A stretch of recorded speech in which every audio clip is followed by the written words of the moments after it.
Assalamualaikum warahmatullahi wabarakatuh. Selamat pagi dan sanak pandangan di manapun Anda berada.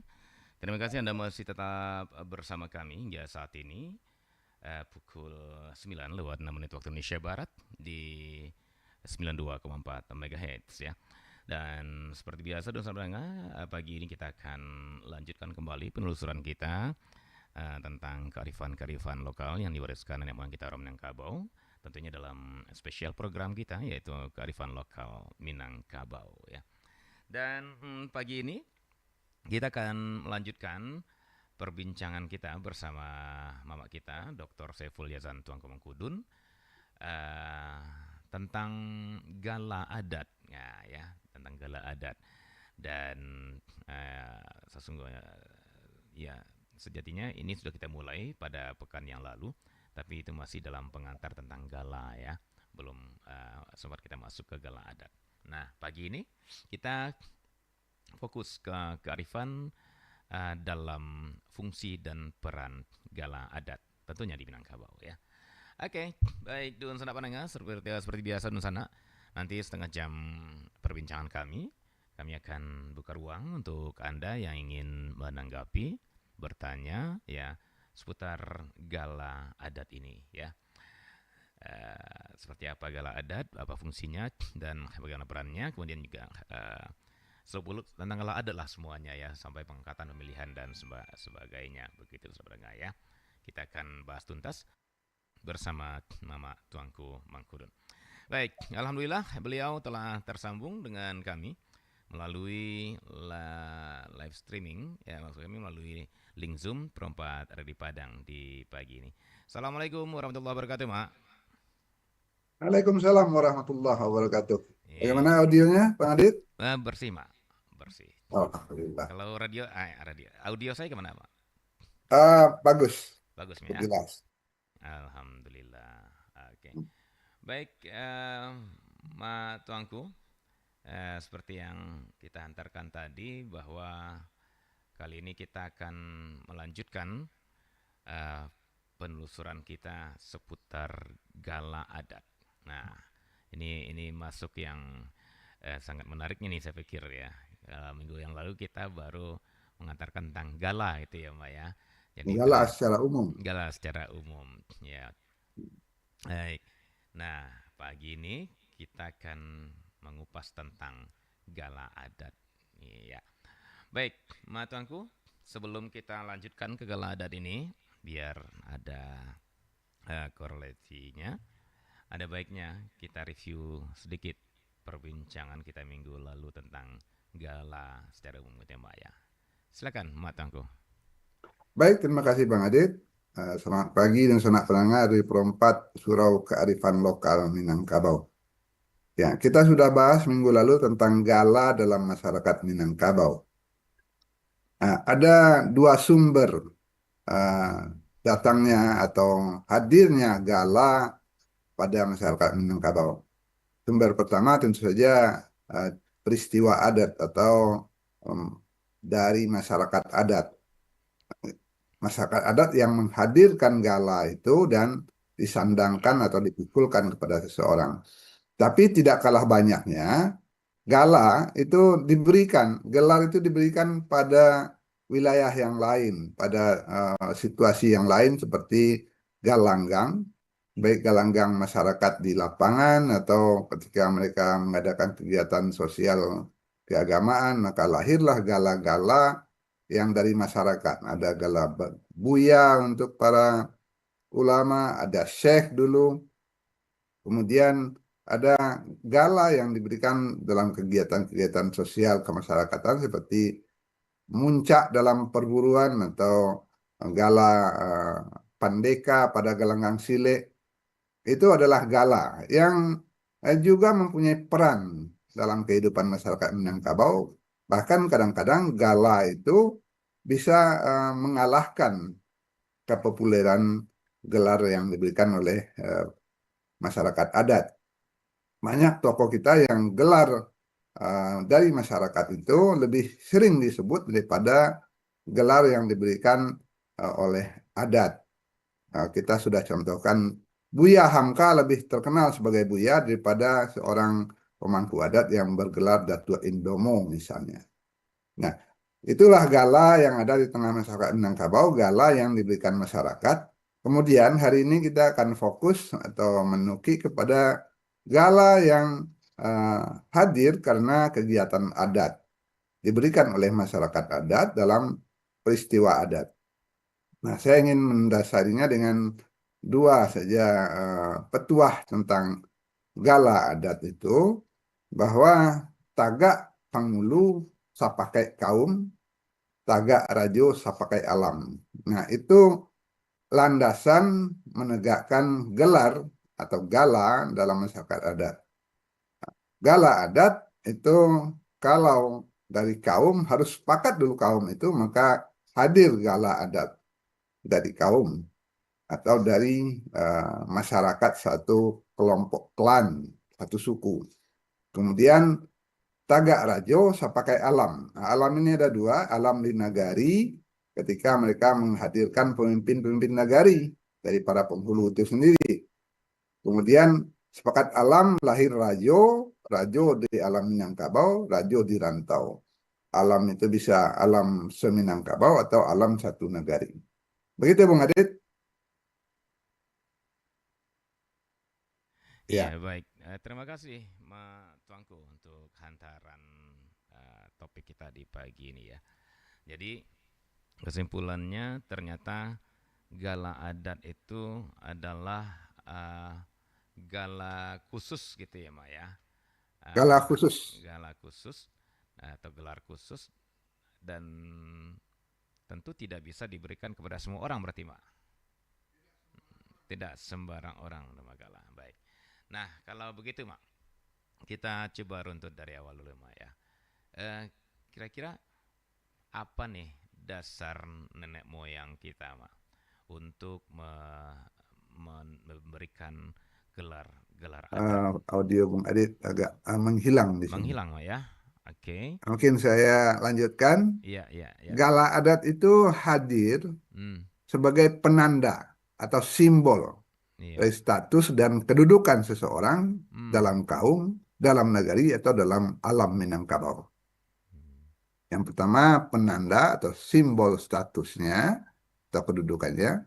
Yang kedua, simbol atau penanda tanggung jawab terhadap adat. Hmm.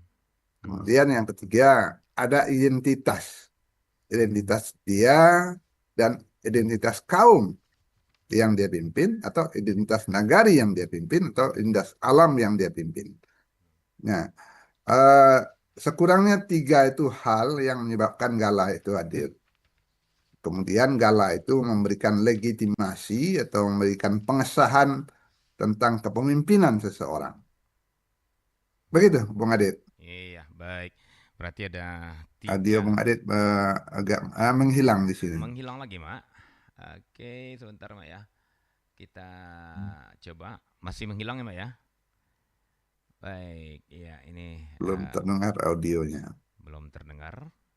Mohon di oke, udah terdengar, Pak? Masih kecil, sayup-sayup. Masih sayup-sayup ya. Oke. Kalau begini, Mak, udah. Oh, oke, sudah Oke, mantap. udah mantap, Mak ya. Baik. Oke, Mak, kita lanjutkan perbincangan kita. Jadi ada tiga ya, sekurangnya apa jatuhnya fungsi ya, Mak ya, atau yang melekat pada seorang yang bergelar gitu ya, Mak Hilang ya. lagi suaranya. Hilang lagi suaranya. Oke, baik. Ya, ah, halo, ya, Masih sayup. masih sayup. Ya, mohon di. Oke, Ya, ah, oke. baik. Silakan lanjut, Bang Ayat. Oke, udah bisa dengar ya saya sayup, Mak ya. Hmm. Iya, cukup. Ya, tadi Mama bilang ada tiga sekurangnya dampak gelar itu pada seorang yang menerima gelar gitu ya. Pertama kalau Iya, nggak salah status ya Mak, kemudian iya. tanggung Penanda jawab, status. penanda status, kemudian Hmm, tanggung jawab Mak ya. Iya, Iya, kemudian identitas kaum. kekerabatan, baik Kekerab kaum atau nagari atau alam Minangkabau. iya, berarti identitas kekerabatan ya, Mak ya? Betul. Identitas kekerabatan. Baik. Nah, Mak, kita coba, Mak. Eh, jadi di apa ya? Pertama status. Status yang maksud di sini sesungguhnya apa ini, Mak ya? Kenapa? Karena kan orang Minang itu egaliter sesungguhnya, gitu. Betul. Artinya tidak ada kasta, tidak ada eh, pembagian-pembagian Tingkatan. tingkatan-tingkatan sosial Ya, masyarakat, ya. Artinya sama semua, gitu. Nah, sesuai dengan kalau nggak salah duduk sama rendah, tegak sama tinggi gitu ya, Mak ya. betul, betul. Nah, jadi Egaliter. apa status yang diharapkan muncul dalam gala yang diberikan ini sesungguhnya, Mak Tuanku? Padahal kita itu sama. Nah, ini maksudnya status apa ini, Mak? Gitu. Baik, ya, ini bagus ini untuk kita diskusikan. Minangkabau dikenal masyarakat egaliter, Hmm, demokratis, tapi kenapa ada status? Nah, ya. status ini berkaitan dengan fungsinya dalam masyarakat. Hmm, Ketika masyarakat itu sudah ramai, mereka memerlukan pemimpin. iya, iya. Nah, perlu ada seseorang yang didahulukan selangkah, ditinggikan seranting sebagai pemimpin. Nah, sebagai pemimpin dia diberi status dengan gala adat. Hmm, Nah, kepemimpinan itu kemudian memiliki variasi-variasi eh, dan di Minangkabau pemimpin itu dikelompokkan dalam 4 jenis pemimpin yang kemudian disederhanakan jadi 3, dikatakan tigo tungku sejarangan. hmm, hmm, hmm. Jadi ada pemimpin itu dalam fungsi sebagai penghulu, Iya. sebagai komandan, Hmm, kemudian sebagai malin, sebagai penjaga urusan agama, kemudian sebagai cadiak pandai atau manti. hmm, Manti itu fungsi hmm, yang diberikan kepada pemimpin khusus untuk urusan-urusan administrasi dalam tanda petik. hmm, hmm, Kemudian ada tambahan dubalang. Dubalang itu untuk menjaga situasi atau mengurus keamanan atau kelangsungan prosesi kegiatan beradat. Jadi kemudian lahirlah sistem yang dikatakan 4 orang nanampe jini, 4 jenis pemimpin dalam kegiatan adat itu, hmm, dalam masyarakat adat itu. Yang pertama dikatakan penghulu atau panghulu, kemudian malin, kemudian manci, dan dilengkapi dengan dubalang adat. Nah, hmm, 4 fungsi kepemimpinan itu diberi penanda. Penanda itulah gala itu. hmm, hmm, Jadi kalau dia bergelar datuk, dia seorang penghulu. Kalau dia bergelar tuanku, dia seorang malin. hmm, Kalau dia bergelar sultan, dia seorang uh, manti. hmm, Kalau dia bergelar pandeka misalnya, maka dia bertugas sebagai duwalang adat. Nah, ini cara masyarakat Minangkabau memberi pangkat kepada jabatan tertentu. Misalnya kalau di militer kita kenal, hmm. kalau dia seorang pimpinan teritorial, pangkatnya minimal kapten. Ya. Dia menjadi kepala divisi tertentu misalnya. Hmm, Kalau dia sudah jadi panglima daerah militer, hmm, pangkatnya minimal kolonel atau malah minimal jenderal kalau sekarang itu. hmm, hmm, Jenderal bintang 2, jenderal bintang 3. Jadi jenderal dalam jabatan militer bisa dianalogikan sebagai datuk dalam kepemimpinan kaum. hmm, Kemudian ada jabatan manti, maka gelarnya atau pangkatnya diberikan misalnya seorang kati atau seorang sultan. hmm, Nah, jadi gala adalah nama jabatan atau nama pangkat penanda status kepemimpinan dalam masyarakat adat Minangkabau. hmm, hmm, Karena dia penanda status, nanti dalam gelar itu terkandung jenis jabatannya. Jenis jabatan ini nanti menuju kepada apa fungsinya. mm, Kalau dia malin, dia mengurus keagamaan.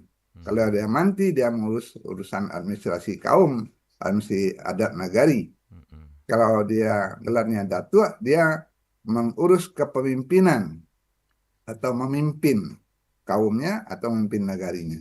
mm, Nah, selanjutnya kalau dia rajo, dia memimpin alam. Alam itu bisa satu negari, alam itu bisa eh, alam Minangkabau atau alam di rantau. mm, Ini bentuk struktur kepemimpinan dengan jabatan yang disimpan di dalam gelar. Gelar itu pangkat. Jadi ada mm. pangkat sebagai analogi dari gelar, kemudian jabatan sebagai fungsinya. Penghulu, manti, malin, dubalang. Begitu kira-kira jabarannya, Bang Adit. Baik, baik.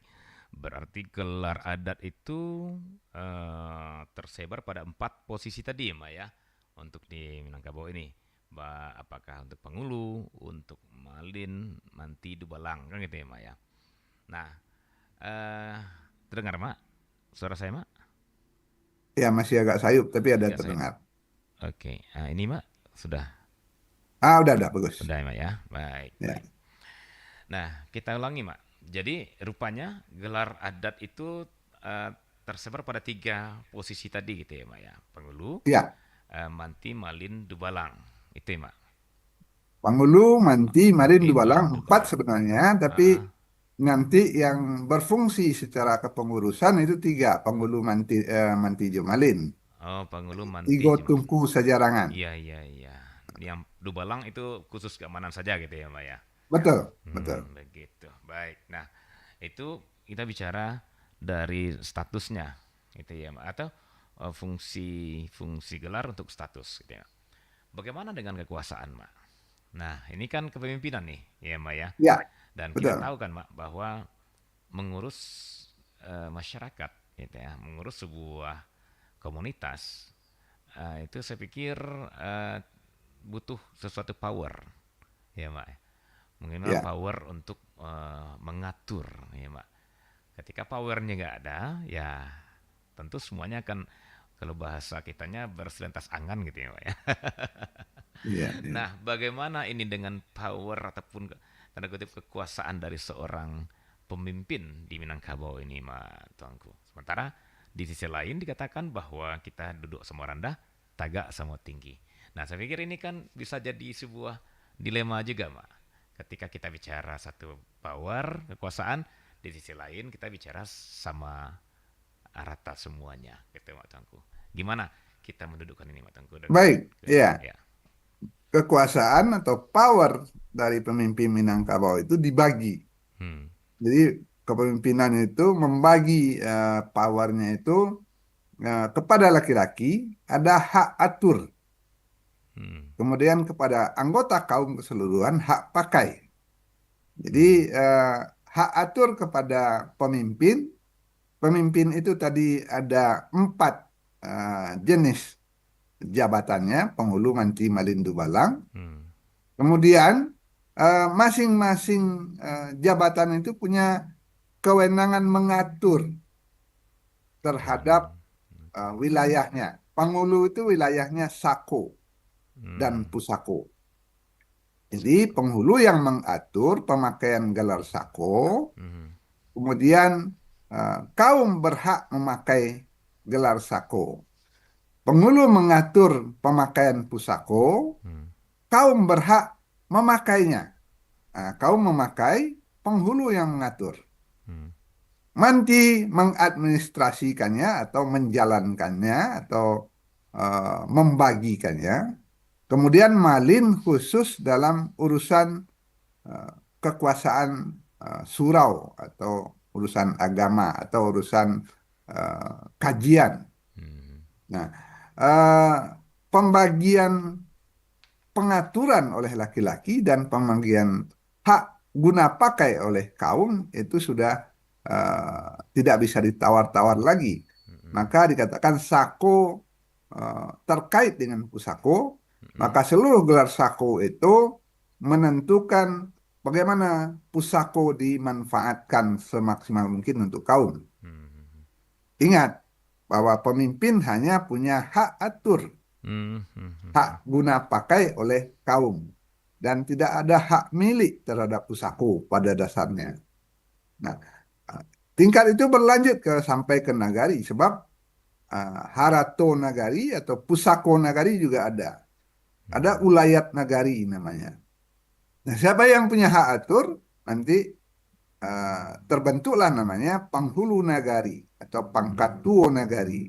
oke. Di mana pangkatuo nagari itu dimunculkan dari kerapatan para penghulu yang menjadi representasi atau utusan kaum-kaum yang ada di nagari. Hmm, Jadi ada tugas atau kewenangan mengatur harato kaum atau pusako kaum hmm, dan sako kaum. hmm, Kemudian ada hak atur terhadap pusako nagari. hmm, Dalam lingkup alam Minangkabau ada hak atur terhadap ulayat nagari dan ulayat adat. hmm, Jadi kewenangannya adalah kewenangan mengatur.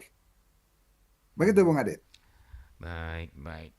Kewenangannya kewenangan mengatur. Artinya kekuasaannya kekuasaan untuk mengatur gitu ya, Mak ya. Betul. Bukan kekuasaan untuk menguasai, Bukan memiliki. bukan memiliki, bukan kekuasaan untuk memiliki gitu ya. Baik, baik. Nah, jadi kembali ke persoalan itu kan Fusako tadi emaknya. Nah, sekarang persoalan pengaturan di adat masyarakat adatnya kan gitu ya, Mak ya. Artinya Ya, masyarakat adat kan otomatis diatur oleh adatnya sendiri. Aturan ya, pusaka apa istilahnya aturan adatnya gitu ya, Mak ya. Dan itu seperti yang Mak sampaikan dulu pernah saya dengar juga kalau itu di apa istilahnya dipegang ya itu dipegang oleh penghulu sendiri, Mak ya. ya, Nah, eh, jadi bagaimana ketika ada kemungkinan ini Mak, ada kemungkinan sebagian masyarakat itu melanggar aturan adat yang diterapkan tersebut. Nah, sementara yang pemimpin tadi dengan gelarnya yang sudah diberikan kepadanya, sejauh mana kekuasaan dia atau hak dia untuk me, memberi sanksi atau katakanlah menghukum yang melanggar itu sendiri, Mak Tongko. Apakah dia bisa menjatuhkan hukuman atau gimana? Halo? ya. Udah? Eh, Ya. ya, saya dengar seuk-seuk, tapi mudah-mudahan jawaban saya menyambung ini. Ah, Bagaimana para pemimpin adat, hmm, para pejabat dalam tanda petik, iya. pejabat adat itu mengatur mahkamah kalau ada pelanggaran. Hmm, Tiap nagari ada kerapatan adatnya. hmm, hmm, Dan dalam setiap kerapatan adat ada jabatan di nagari itu yang bertindak sebagai mahkamah atau hakimnya. hmm, Jadi eh, di kaum ada mahkamahnya, di nagari ada mahkamahnya, walaupun tidak disebutkan sebagai mahkamah. hmm, hmm, hmm, Ya, itu kerapatan saja. hmm, Misalnya, ketika seorang kemenakan melanggar aturan adat, hmm, hmm, melanggar barih balabeh, maka mama akan mengumpulkan kaumnya. hmm, Di sana ada Bundo Kanduang, ya. di sana ada Tungke dari para penghulu ini, ada Manci Malindu Balang. Hmm, Mereka akan mengadakan persidangan.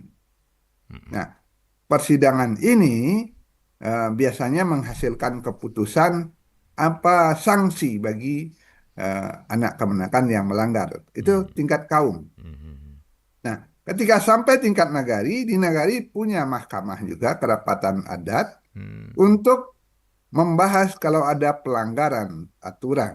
hmm, Karena Minangkabau punya undang-undang, ada undang-undang tentang kriminal yang dikatakan Undang 20 lah.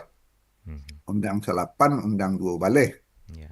Ada undang-undang ketika baik dia individu, baik dia pemimpin, kalau dia melanggar Undang 2 Baleh itu akan disidangkan di kerapatan adat dan akan diputuskan. Ada hukumannya, ada sanksinya. Hmm. Sanksi pelanggaran terhadap aturan atau hukum eh, adat atau undang-undang adat. Nah, ketika ada sengketa, ada pihak yang berbeda pendapat tentang pusako atau sako, Hmm. nagari punya mahkamahnya, kerapatannya Ya, ya. untuk menyidangkan persengketaan itu. Begitu, Bung Adit? Baik, baik. Nah, itu disidangkan otomatis oleh orang-orang yang diberi amanah tadi berupa gelar-gelar tadi ya, Mbak ya. Betul, Apakah betul. itu datuk ya, apakah itu Nah, malin, ini Mbak ya. Apakah itu itu manti. Malin, Manti itu Manti. menjadi Hmm. tonggak-tonggak yang akan Tonggak-tonggak. menentukan apakah seseorang itu pantas diberi sanksi Artinya, uh, pada tingkat-tingkat yang relevan, begitu. begitu. Artinya datuk tidak punya kekuasaan tunggal di Minangkabau, Mak. Tidak, Oke. tidak. Kekuasaan datua itu hanya mengatur, tapi keputusan apapun harus dengan landasan tadi itu. Hmm, hmm, hmm. Tagak Pangulu, sapakai kaum. Ya, ya, ya. Tagak Rajo, sapakai alam. Oh, Artinya gitu. apa? Berdiri dia menegakkan aturan itu harus dengan kesepakatan kaum Kesepakatan. melalui musyawarah. Baik, baik. Misalnya, dia akan menegakkan aturan kemenakan ini dibuang sepanjang adat karena sudah melanggar Hmm, adat dan sabana adat. Misalnya melakukan perbuatan asusila. Itu hmm, melanggar adat dan sabana adat, hmm, hmm.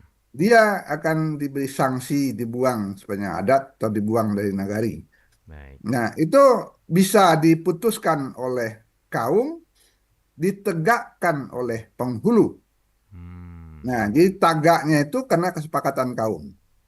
Baik, baik. Diputuskan oleh rajo karena sepakat alam Hmm, untuk hmm, hal melanggar. Untuk hal yang baiknya juga begitu. Ketika kaum sepakat menegakkan gelar tertentu, tagak penghulu itu karena sepakat kaum.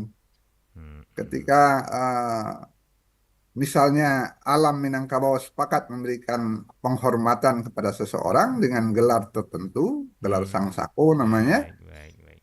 itu rajo itu berdirinya atau tegaknya itu karena kesepakatan Kesepakatan. masyarakat sealam Minangkabau atau sealam di rantau. Begitu, Bung Adit? Oke, baik, baik. Berarti satu hal yang harus kita simpulkan bahwa keputusan para pimpinan adat, pemimpin adat Minangkabau ya, dari ketiga fungsi tadi, Mbak ya, ataupun tiga Ya, posisi tadi, Pengulu, Malin, Manti tadi, tambah Dubalang, itu semuanya, baik itu Pengulu ataupun Rajo, harus berdasarkan kesepakatan.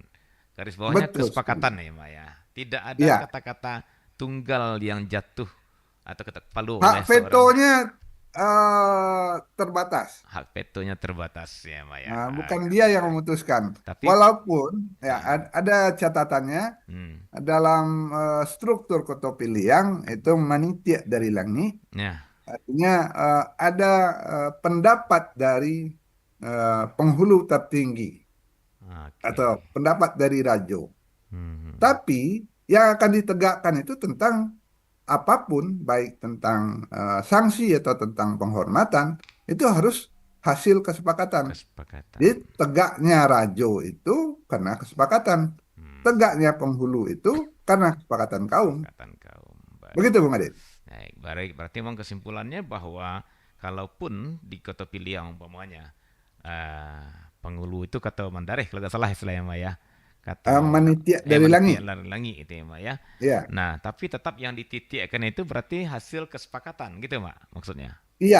Oh, Dia bukan. boleh mengajukan pendapatnya untuk Ah, sebuah keputusan, hmm? tapi nanti yang akan ditegakkan adalah kesepakatan bersama. Oh, artinya kalau mengajukan ke pendapat berarti bisa diterima, bisa ditolak. Iya, Oke.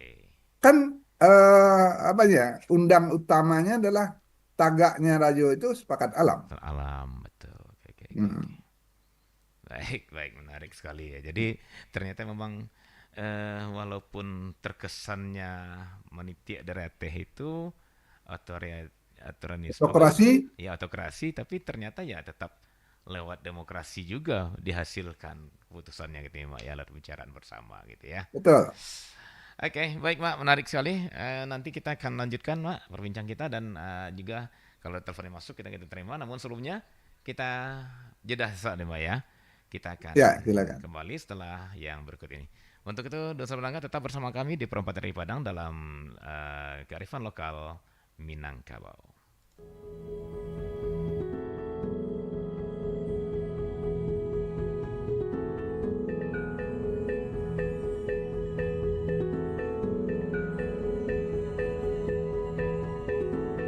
Wilayah Minangkabau memiliki sistem kepemimpinan yang berbeda dengan daerah lain di Indonesia. Sistem kepemimpinan pertama kali dikenal dengan unsur Urang dan Ampek Jini, orang yang 4 jenis, yang terdiri dari Penghulu, Manti, Dubalang, dan Malin. Namun setelah Minangkabau ditaklukkan Belanda, jabatan Manti dan Dubalang dihapus sesuai dengan struktur pemerintahan desa yang dibangun pada masa itu, sedangkan peranan Malin diganti dengan ulama.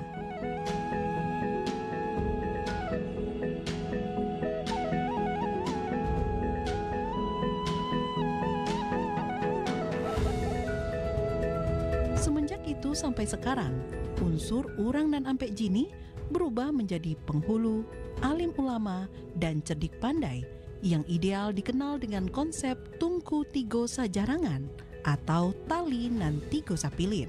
Sebagai pemimpin yang diangkat oleh kaumnya, maka seorang penghulu berkewajiban sebagai pelindung bagi sesama anggota kaumnya, serta bertanggung jawab memelihara keselamatan dan kesejahteraan kaumnya, sesuai dengan hukum dan kelaziman agar nilai martabat masyarakatnya tetap suci.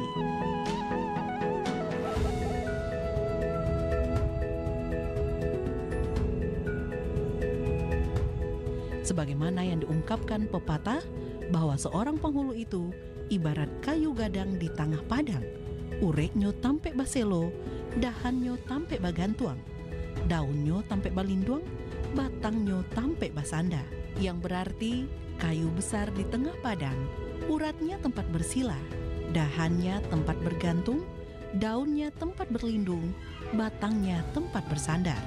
Setelah memenuhi berbagai persyaratan untuk dapat menduduki jabatan penghulu, seseorang yang terpilih menjadi penghulu akan diikat lagi dengan berbagai larangan dan pantangan, yaitu perbuatan yang dapat merendahkan harkat dan martabat kepemimpinannya.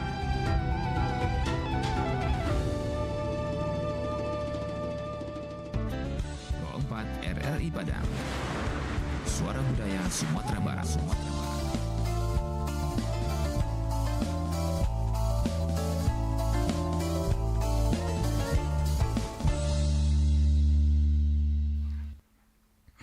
Ya, Dun Saudara di mana-mana berada, kita kembali ke kearifan lokal Minangkabau pada pagi hari ini dan kita akan lanjutkan tentang kearifan fungsi ya, ada kearifan dalam fungsi dan peran Gala di Minangkabau ini tentunya ya. Nah tadi Mak Tangku sudah menyinggung sedikit persoalan Gala, ada Sako, ada Sang Sako gitu ya Mak ya. Nah barangkali ini yang Ada 3 sebenarnya. ada 3 Mak. Ada Gala Mudo, Hmm, ada Gala Sako, ya. ada Gala Sang Sako. Sang Sako. Nah, ini menarik ini ya. Karena saya pikir belakangan juga ini sedikit apa ya, sedikit jadi perbincangan ini persoalan Gala Sang Sako barangkali ya, Mak ya. Nah, kita Iya. mulai Mak, kita mulai ansur dari Gala Pusako kalau nggak salah pertama ya, Mak ya, Mak tadi ya. Nah, Pusako. yang awal itu Gala Mudo. Mudo, oke. Gala Ya, Mudo, Gala Gala Mudo. Pusako dan Gala Sang Sako. Iya, Oke, mungkin kita urai satu persatu, Mak. Gala Mudo. baik. Ya, Kenapa bernama Galamudo? Nah, ini juga. Dan apa saja, siapa saja berhak menerimanya. Silakan, Matengko. baik. Gala Mudo adalah gala seseorang laki-laki yang akan melangkah ke pelaminan, yang akan menikah. Hmm. Nah, di sini ada undangnya ketik bernama Gadang Begala. Mm-mm. Dia sudah ditingkatkan posisinya dari seorang anak, seorang kemenakan menjadi seorang suami. maka dia harus dibesarkan, diberi gelar adat. Galamudo namanya, Berarti untuk yang melekat pada dirinya Hmm. untuk mengingatkan dia sudah besar, sudah digadangkan. Hmm. Jadi gala itu ada undangnya, diamba gadang dianjung tinggi. Dia dibeli gelar itu karena dia dibesarkan, digadangkan. Hmm. Dia ditinggikan karena dianjung. Jadi bukan dia besar dengan dirinya sendiri, tapi dia dibesarkan oleh kaumnya. Itu prinsip itu untuk Galamudo saja, Mak, atau untuk semua gala? Untuk semuanya, Semua gala, oke. untuk semuanya. Mengingatkan bahwa seseorang itu diangkat menjadi dengan gelar itu karena dia dibesarkan Diamba oleh gadang ya. kaumnya dan ditinggikan. Hmm. Hmm. Dibesarkan, ditinggikan selanting, didahulukan selangkah. Oke, itu Nah, Galamudo ya, Mak ya. Nah, Galamudo gala itu untuk melekat kepada dirinya Heeh. karena dia akan menikah. Oke, jadi Nah, arti kesimpulannya untuk orang yang akan menjadi kepala keluarga, menjadi suami menjadi misalnya, pemimpin dalam jadi sebuah pemimpin keluarga. dalam sebuah keluarga. Ya, Oke, betul. jadi suami. Nah, Nah, pertanyaannya, Mak, ketika dia sudah mampu memimpin keluarga, ada hmm, saatnya dia dituntut memimpin kaum. hmm, Memimpin kaum, maka dia diberi gelar sako. oke, Galamudo hanya untuk memimpin keluarga, tapi Gala Sako itu untuk memimpin kaum oke, atau memimpin nagari pada tingkat kotopiliang ketika Sako itu mengurus nagari. Ada pangkatuh nagari, pangkatuh kampuang, pangkatuh kubu, dan seterusnya. mm-mm, Jadi Gala Mudo adalah gelar calon pemimpin keluarga. hmm, Gala Sako adalah gala pemimpin kaum. Gala Sang Sako adalah gala kehormatan, baik oleh kaum, baik oleh nagari, atau oleh kerajaan. Begitu, Bung Adit. gala kehormatan ya, Mak ya. Hmm. Yang diberikan kepada siapa, Mak? Kalau Gala Sako dan Gala Mudo itu khusus untuk orang dalam kaum. Hmm, Tapi Gala Sang Sako itu berhak kepada siapapun yang dipandang punya jasa. mm-mm, Baik jasa secara fisik, atau secara materi, atau secara pemikiran. oke, Jadi gelar Sang Sako, gelar kehormatan itu adalah sebuah bukti pengakuan seseorang telah berjasa, telah memberikan sumbangsih aha, kepada kaum atau kepada eh, nagari atau kepada alam Minangkabau, pada masyarakat secara luas. Begitu, Bung Ade. baik, baik. Baik, dan saudara pendengar, kita sudah mulai masukin ya ke perbincangan tentang gala yang tiga ini. Ada Gala Mudo, ada Gala Sako, ada Sang Sako. Nanti kita pelan-pelan di sini ya, karena di sini nih agak sensitif kadang-kadang. Ya, mungkin kita lanjut sedikit lagi Ya, tentang posisinya, Bung Ade. oke. Ketika Gala Mudo itu diberikan oleh kaum kepada kemenakannya yang akan melangkah. Hmm.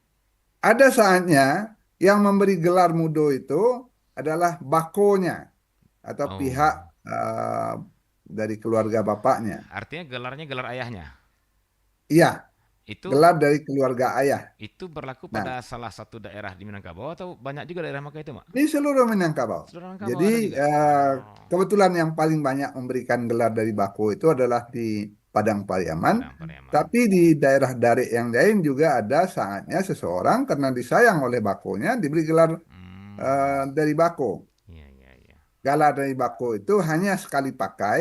Ketika dia meninggal itu kembali jadi milik bakonya. Nah, Ya, kalau Eh, mm, mm, ya semacam sang sako dalam tanda petik iya, iya. penghormatan dari bakonya. Ah, Tapi itu tidak banyak. Maksudnya begini, saya ada 5 orang bersaudara laki-laki. mm, Maka yang akan diberi gelar oleh bako itu paling banyak cuma 1.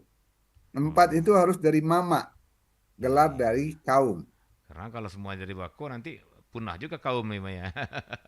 Iya, Ah, ah. jadi tidak terpakai gelar-gelar dari Iya, kaum. betul, betul. Kemudian pada tingkat gelar sako, nah ini berbeda. Pemberiannya itu ada kriteria-kriteria Hmm, agar seseorang itu patut dan mungkin diangkat jadi pemimpin. baik, baik. Nah, khusus gelar Sako, karena dia berkaitan dengan tanggung jawab terhadap Pusako, Hmm, maka ada seleksi. hmm. ada sistem Hmm. untuk menghadirkan seorang pemimpin itu, Hmm. sistem karirnya dalam tanda petik, sehingga tidak sembarang orang akan diberikan gelar sako. Berarti, Ada aturannya karambia tumbuh di mato, bukan di hmm, mata orang ya. iya iya iya. Buah karambia, buah kelapa itu ada matanya itu, Mm-mm. 3 buah. Tapi cikal kelapa atau eh, tunas kelapa itu hanya akan tumbuh di salah satu mata kelapa yang 3 tadi itu.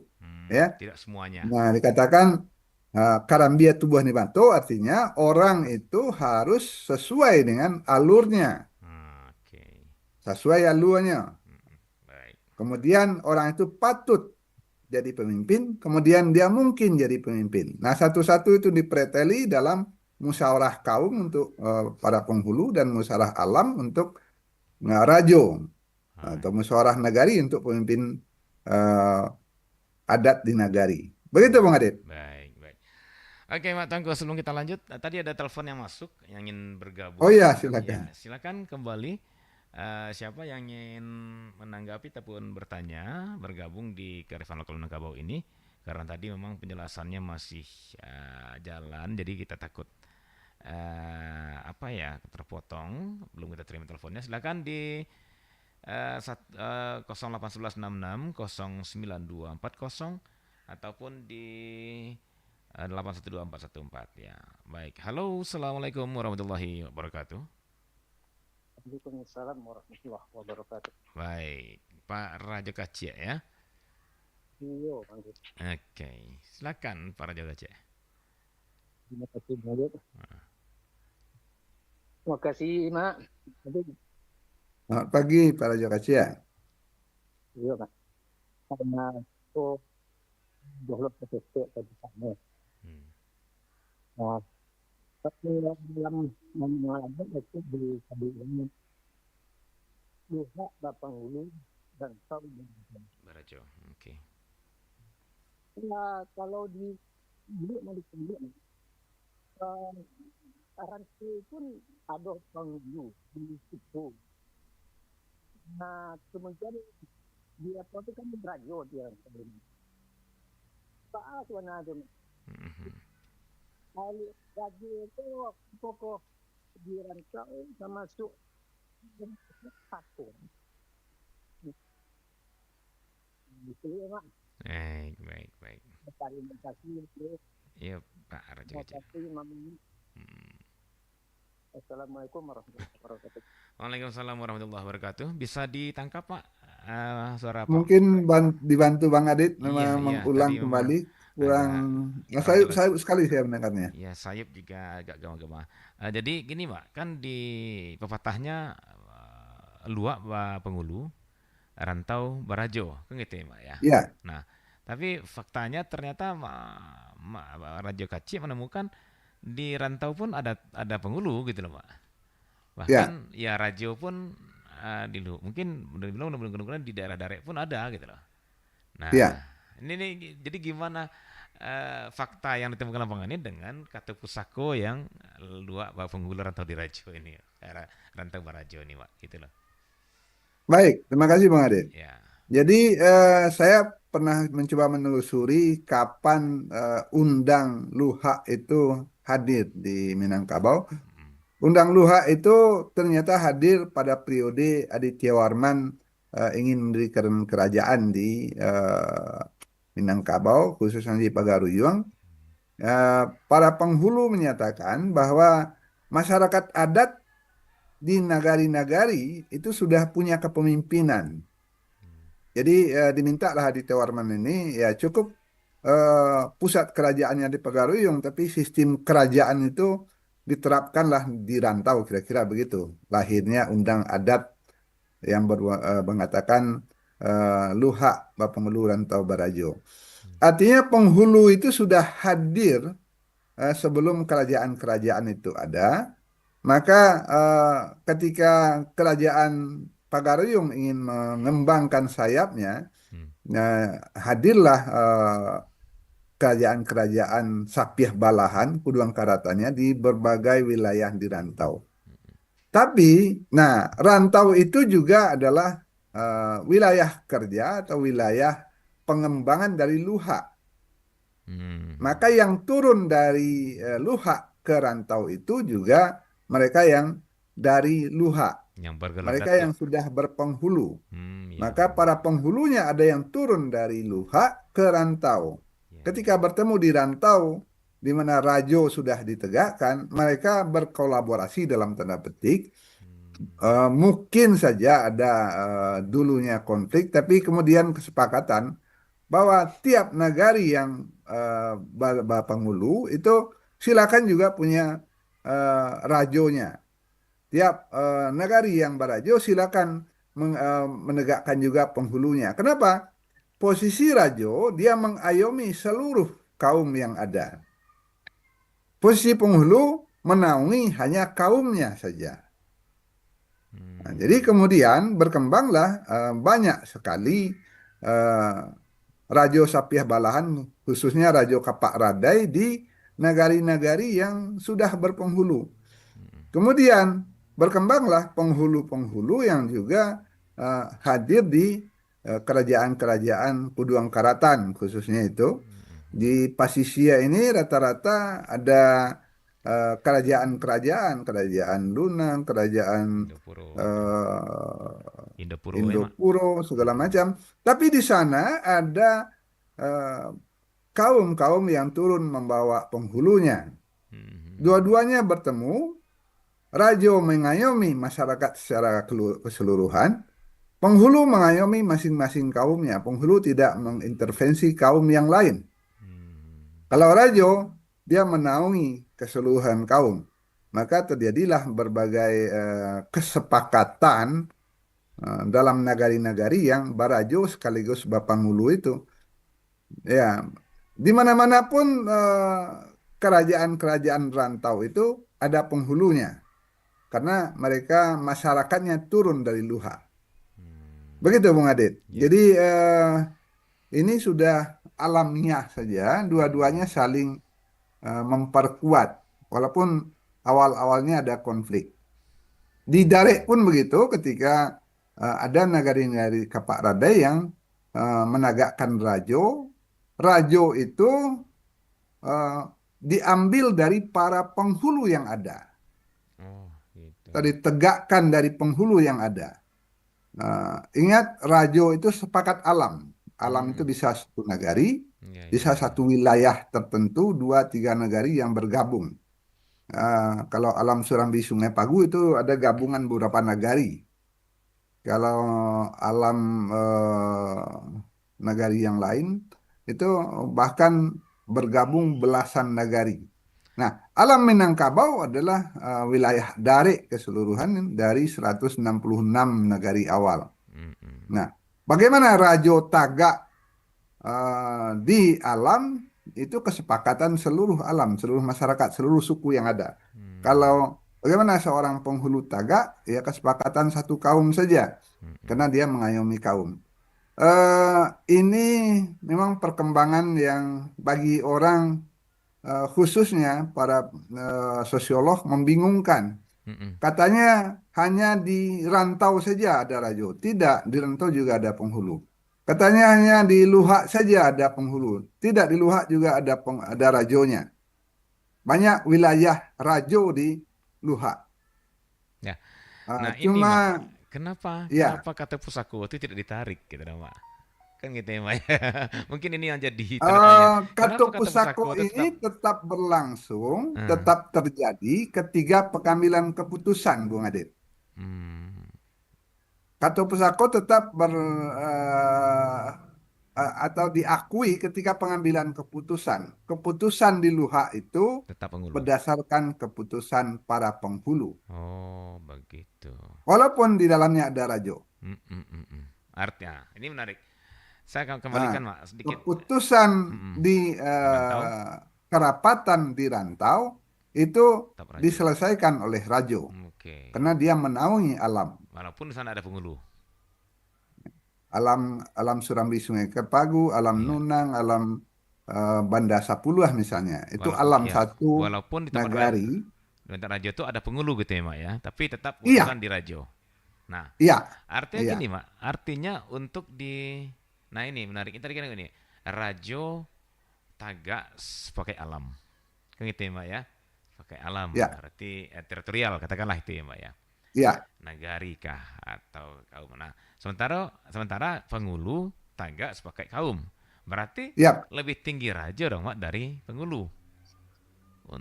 Nah, iya. sementara Untuk keputusan di rantau ya, yang lebih berhak itu atau punya hak veto dalam tanda petik itu rajo. rajo. Tapi keputusan apapun tentang adat di Luha itu penghulu yang menyelesaikan. Nah, artinya sementara penghulu di Luhak kan hanya sebagai kaum. Rajo di Ya, Luhak bukankah sebagai alam juga? Bukan.